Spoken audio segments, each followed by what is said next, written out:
الرحمن علم القرآن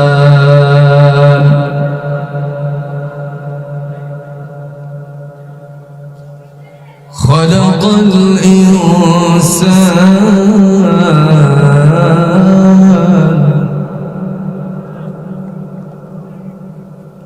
علمه البيان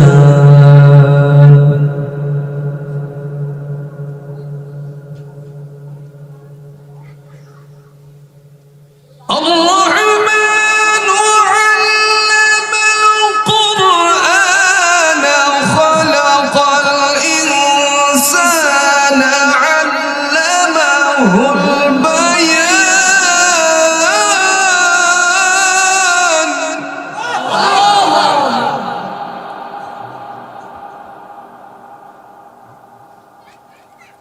الشمس والقمر بحسبان والنجم والشجر يسجدان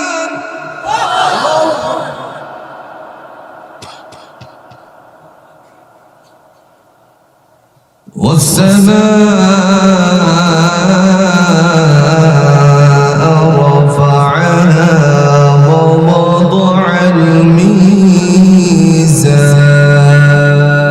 الميزان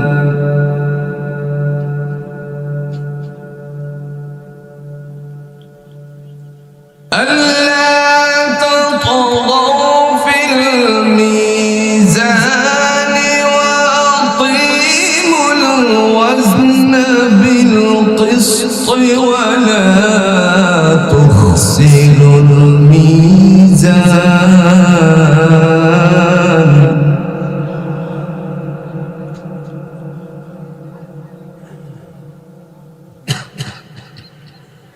والأرض وضعها للأنام فيها فاكهة والنخل ذات الأكمام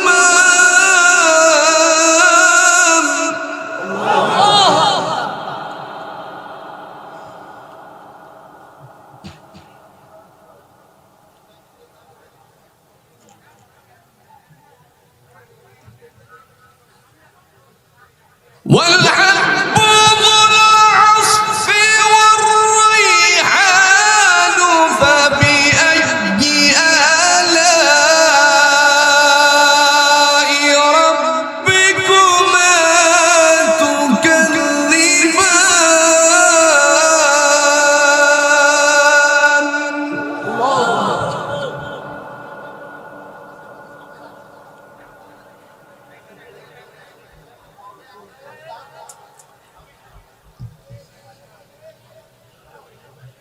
خلق الإنسان من صلصال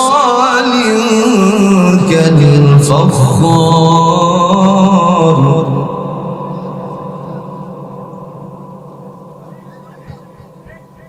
وخلق الجن من مارج من نار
فبأي آلاء ربكما تكذبان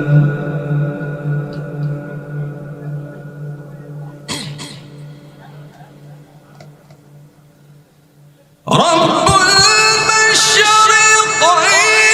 ورب المغربين فبأي آلاء ربكما تكذبان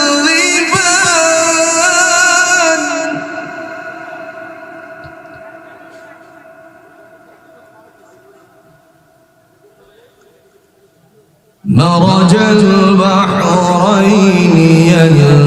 يلتقيان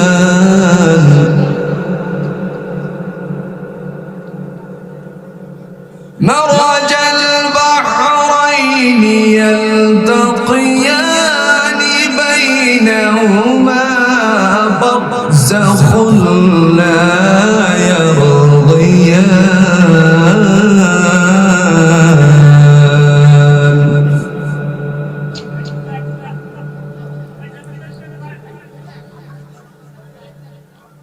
فبأي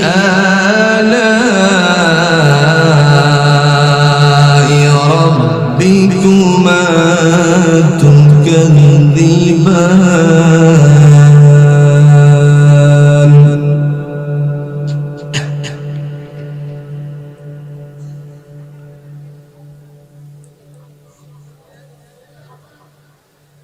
مرج البحرين يلتقيان بينهما برزخ لا يبغيان فبأي آلاء ربكما تكذبان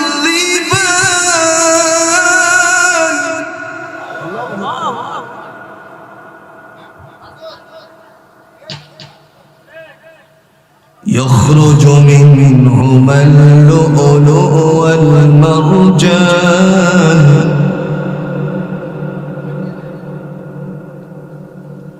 يخرج منهما اللؤلؤ والمرجان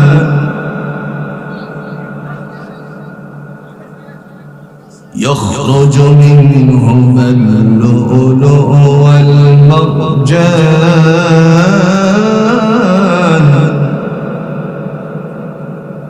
فبأي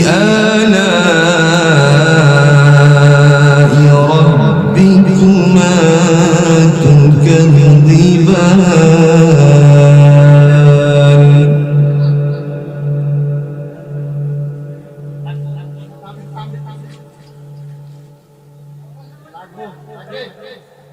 وله الجوار المنشآت في البحر كالأعلام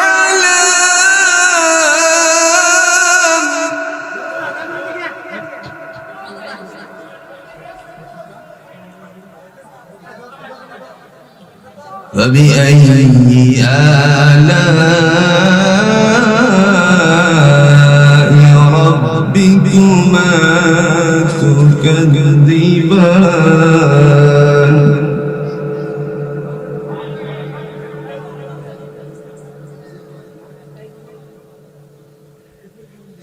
وله الجوار المنشآت في البحر كالأعلام فبأي آلاء ربكما تكذبان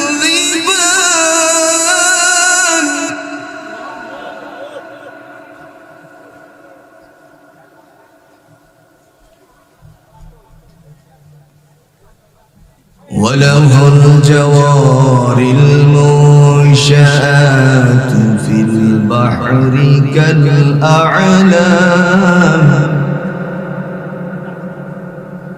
فبأي آلاء ربكما تكذبان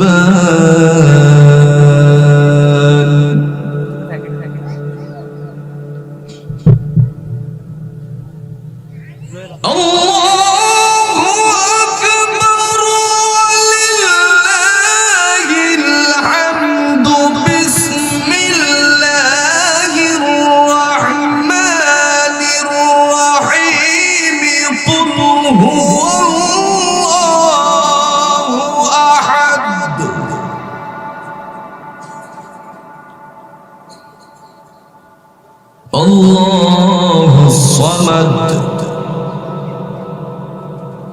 لم يلد ولم يولد ولم يكن له كفوا أحد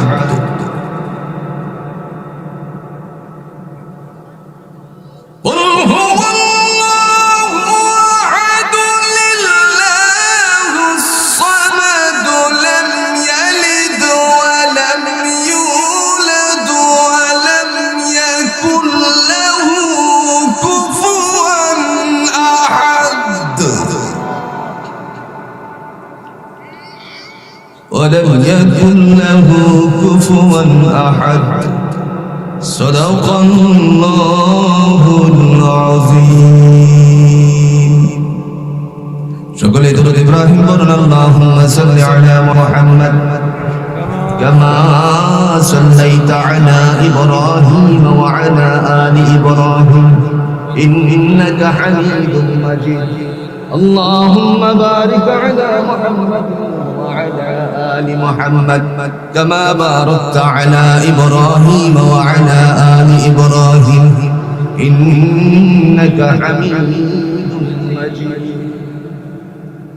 الحمد لله رب العالمين ربنا ظلمنا أنفسنا وإن لم تغفر لنا وترحمنا لنكونن من الخاسرين ربنا لا تزغ قلوبنا بعد إذ هديتنا وهب لنا من لدنك رحمة إنك أنت الوهاب আয় আল্লাহ তাআলা ঐতিহ্যবাহী কুমিল্লার বুড়িচঙ্গের অন্তর্গত বালিখারা দক্ষিণ পাড়া তোমার কতক বান্দারা অক্লান্ত পরিশ্রম করে 16তম বার্ষিকী ওয়াজ ও দুয়ার মাহফিলের ব্যবস্থাপনা করেছিল তোমার বান্দারা উলামায়ে কিরামগণ কথা বলেছে আমি অদম কিছু কথা বললাম সমস্ত কথাগুলো মার্জনা করে দিও ফলন্ত সওয়াবের ভান্ড বাড়িয়ে সোনার মদিনা তোমার রাসূল পাক সাল্লাল্লাহু আলাইহি ওয়াসাল্লামের রওজা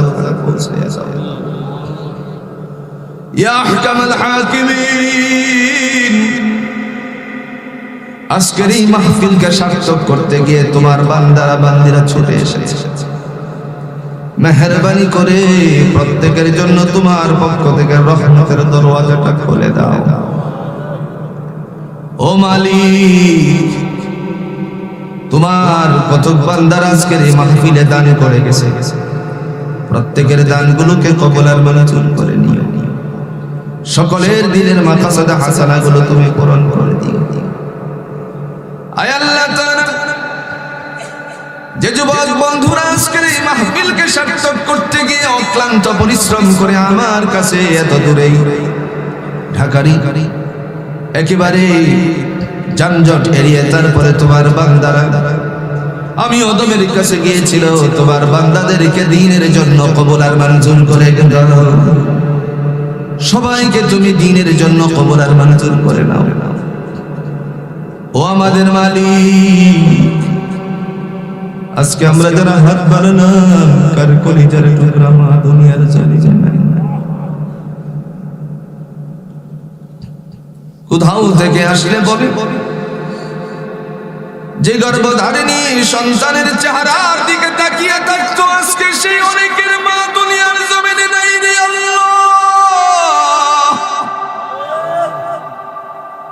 যাদের মা দুনিয়ার জমিন থেকে বিদায় হয়ে গেছে প্রত্যেকের মায়ের কবরটারে তুমি চিরতরে জান্নাতুল ফেরদাউস নসিব করে দিও যাদের বাবা নাই আল্লাহ সকলের বাবার কবরগুলোকে জান্নাতের বাগান বানাইয়া দিও ইয়া আহকামাল হাকিমিন। কোথাও থেকে আসলে পরে পকেটের ভিতরে হাত ঢুকিয়ে মনে তালাশ করতাম আমরা। আজকে অনেকের সেই বাবা তোমার দরবারে শুয়ে আছে, তাকিয়ে আছে সন্তান যেন তার জন্য কিছু বলা বলি করে। যেই বাবারা দুনিয়ার জমিনের থেকে বিদায় হয়ে তোমার দরবারে সেই তো আছে রে আল্লাহ। প্রত্যেকের বাবার কবরগুলোকে তুমি জান্নাতুল ফেরদাউস নসিব করে দাও। বলে রে বাগিচা তোমার পক্ষ থেকে বাগাইয়া দাও আল্লাহ। ইয়া রাব্বাল আলামিন ইয়া আহকামাল হাকিমিন। যে যুবক বন্ধুরা কষ্ট করেছে কিয়ামতের ময়দানে কঠিন মুসিবতের দিনে, যেদিন ডাক আসবে সাইয়্যিদুশ শাবাবি আহলিল জান্নাহ হাসান হুসাইন সর্দার হবে যুবকদের আমারই বালিখারা দক্ষিণ পাড়ার সমস্ত ভাইদেরকে সেই দিনে কাতারাবন্দি হওয়ার যোগ্যতা পয়দা করে দিও। আয় আল্লাহ তাআলা, আমরা যারা হাত বাড়ালাম আমাদের সকলের জিন্দেগির গুনাহগুলো মাফ করে দাও। জানা অজানা সগীরা কবিরা শিরকি বেদাতি সকল প্রকারের গুনাহগুলো থেকে মাগফিরাত তলব করছি। মেহেরবানি করে আল্লাহ আমাদের সকলের জিন্দেগির গুনাহগুলো তুমি মাফ করে দাও। ও মালিক, উলামা ইকরামগণ হাত বাড়াইছে, মুরব্বীরা হাত বাড়াইছে, যুব সমাজ হাত বাড়াইছে, পর্দার অন্তরালে আমার মা বোনেরা হাত বাড়াইছে। মেহেরবানি করে সবাইকে তুমি মাফ করে দাও। তুমি ছাড়া কার কাছে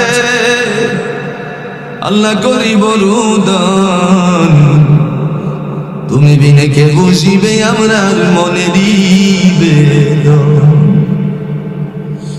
ভাই বেরাদার বন্ধু স্বজন সকলকে জানিয়া যেতে হবে গো আল্লাহ। স্ত্রী পুত্র কান্দিবে সেদিন নীরবে বসিয়া। জ্বালাইও না পোড়াইও না আল্লাহ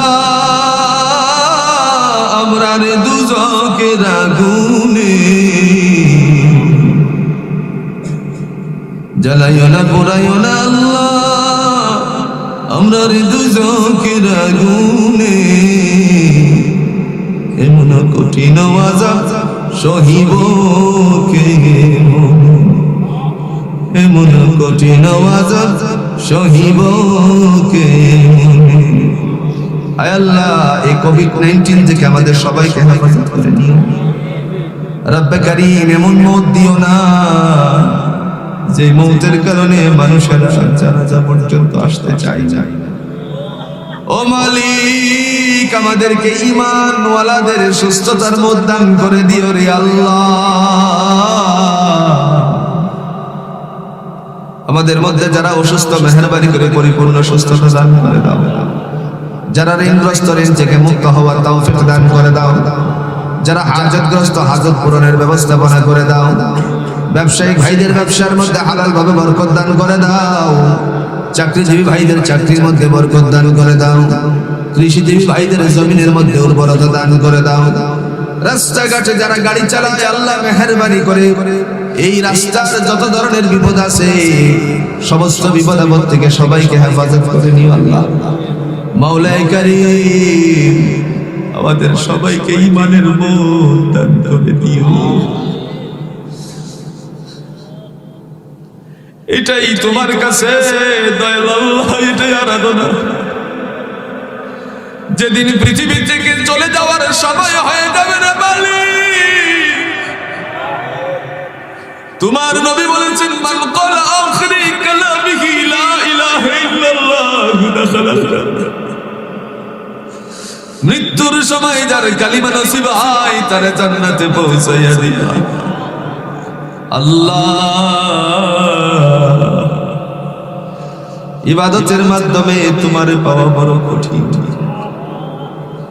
ও মাওলাই কারীম, গুনাহের দিকে তাকালে জাহান্নাম ছাড়া কিছু বাসে না, সওয়াবের দিকে তাকালে জান্নাতের আশাও করা যায় না। ইয়া আহকামাল হাকিমিন, তোমার দয়ার উপরে আমাদের সকলকে কালিমা নসিব করে তারপরে উঠাইয়া নিও। যেদিন পৃথিবীর মায়া মমতা ছেড়ে তোমার দরবারে যাওয়ার সময় হয়ে যাবে, মালাকুল মউত আজরাইলকে পাঠিয়ে দিবারে মালিক, সেদিন আমাদের সকলের জবানে জারি করাইয়া নিও লা ইলাহা ইল্লাল্লাহ মুহাম্মাদুর রাসূলুল্লাহ।